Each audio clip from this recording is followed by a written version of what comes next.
Hey everyone, welcome back to my channel, and for today I'm excited because I'll be doing another drugstore foundation review. And medyo umiiwas ako ngayon sa high-end kasi na-realize ko medyo mahal nga talaga siya, no? Like, imagine for the price of one high-end foundation, siguro dalawa or tatlong drugstore foundation na yung ma-avail ko. So, medyo hinay-hinay muna tayo sa high-end. So without further ado, let's get started. So I would like to start this video by reading what it claims based on its packaging. It says, fresh and lightweight matte finish, 24-hour hold, as light as air. The formula glides onto the skin for perfect coverage and a flawless complexion. Enriched with mattifying micronized powders, it eliminates shine with no masked effect, lets the skin breathe, non-comedogenic, non-drying, and it tested under dermatological control. As for the product claims, medyo intriguing siya for me. Medyo interesting din siya and exciting kasi I can't wait to really see how this foundation will perform. Na intriga ako when it says as light as air and that it provides perfect coverage and flawless complexion, and more importantly, it will not give you that masked effect. As much as possible, gusto ko talaga sa foundation is yung coverage niya is more natural. The only thing that worries me so far is that knowing that it is a matte foundation, and based on my experience with matte foundation, it dries out my skin. So hopefully, hindi siya maging drying. Okay naman siya for me. Wala naman siyang matapang na smell. Amoy fruity to floral scent siya. And nice yung amoy niya. Hindi siya yung amoy paint or amoy chemical. Pleasing yung scent niya for me. So I dispensed some of the product at the back of my hand, and as you can see, medyo thick and creamy yung consistency niya. Anet.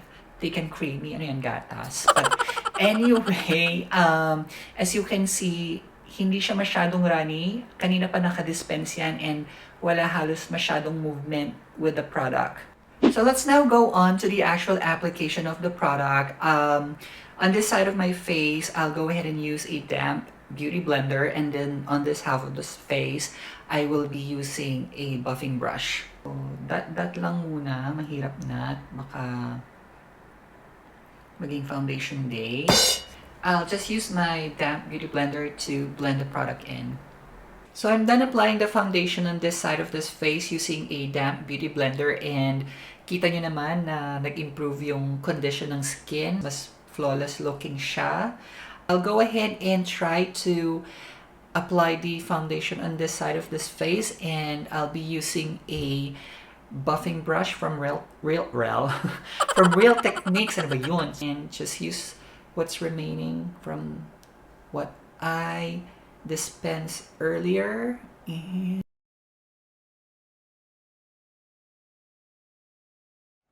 So this is how the face looks like after applying the foundation all over the face. And again, on this side, ginamit ko is yung damp beauty blender. And on this side naman, I use the Real Techniques buffing brush. Is there a difference with the method of application? I guess there is, although very, very minimal lang siya. Yung sa beauty blender, siguro mas nag-adhere lang yung product sa skin. Although since it's a sponge pa rin naman after all, it thins out yung foundation. Whereas with the buffing brush, yung ease of application siguro number one, as in, ang dali niyang i-blend in. And parang mas gusto ko yung finish nung buffing brush compared with the beauty blender.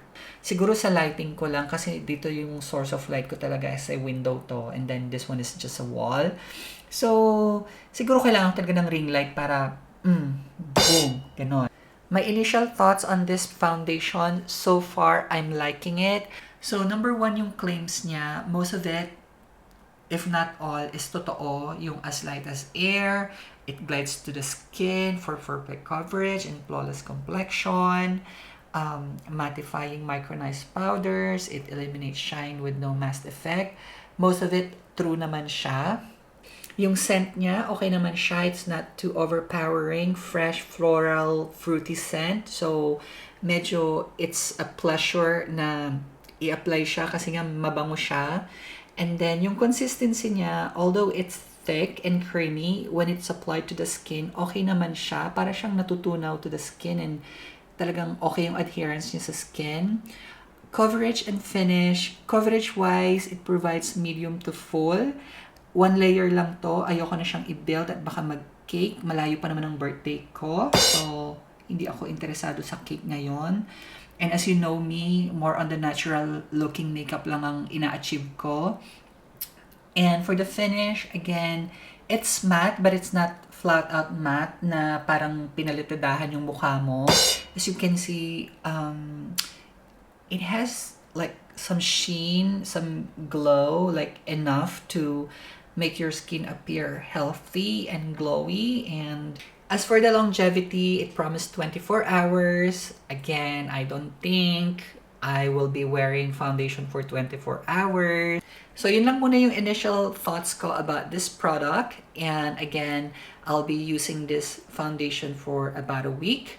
And I'll try to use it in different ways. Again, with a primer, with a sunscreen, with a setting spray, and a setting powder, and all of that stuff.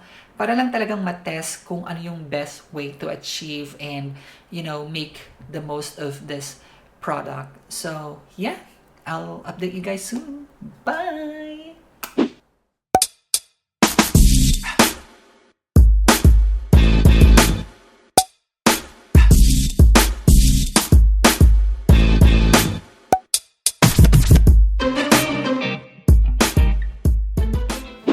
Hi everyone, welcome back to my channel, and for today I'll be giving my final thoughts regarding this Bourjois Air Mat Foundation. So I have been using this foundation for about a week now, or more than a week. Medyo sumablay lang kasi yung filming ko with the past few days. And so far I've tried to use it in different combinations, such as with a primer, with sunscreen and a primer. I've tried to use it on its own. I've tried to set it with a powder. I've tried to use it with a setting spray and things like that. So basically, I've tried to use it with everything that I can think of just to really put this foundation into test and see how it will deliver. Let me start this review with the packaging. As you can see, it comes in a plastic squeezy tube. So the good thing about this, travel friendly siya. Kasi you don't have to worry about breaking something in your suitcase. And very slim yung packaging niya, so it won't occupy so much space. Bad thing about it for me, although it's very minimal, it's not so much of a big deal, is the way that it looks like. I feel like it's too plasticky and it's kind of looking cheap. Sorry. Next is yung scent. Wala naman ako masasabing negative sa kanya. I actually love the smell of this foundation. Amoy fruity na floral na sweet, which eventually nawawala naman kapag in-apply mo na yung product. As for the coverage, it provides medium to full coverage, and it's what I have on my face right now, and masasabi kong okay naman siya. It didn't cake on me, and although nagsettle lang ng konti on the side of my nostrils, but that's fine. It happens to me all the time anyway, regardless of the brand of the foundation. As for the finish, it provides matte, natural matte finish. As you can see, my konting glow when I move to the side of my face. So, okay naman siya. So, it really makes your skin looks alive. Hindi siya yung parang mukha kang statwa sa sobrang matte ng finish niya.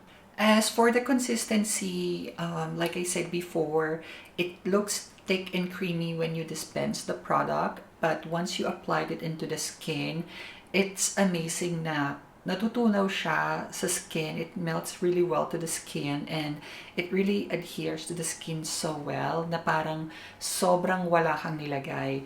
Totoo nga yung claims niya na as light as air, and it glides to the skin when applied. I never had any issues with the application, with the consistency, kahit ganun siya ka-thick and creamy. Kasi nga, as in talagang grabe.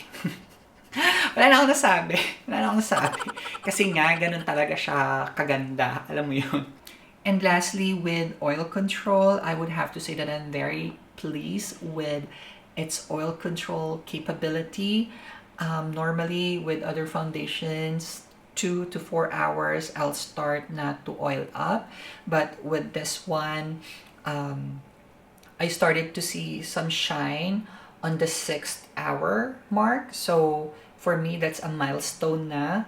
Longevity wise, oil control wise, pak na pak to. So I think it will be perfect for countries with humid weather, just like here and in the Philippines, and probably during summer months, pak na pak din tong foundation na to. So there you have it, guys. That's my honest to goodness review of this foundation. So if you guys try this one out, please share your thoughts and your experience regarding this in the comment section down below. And I hope to see you guys in my next video. Bye!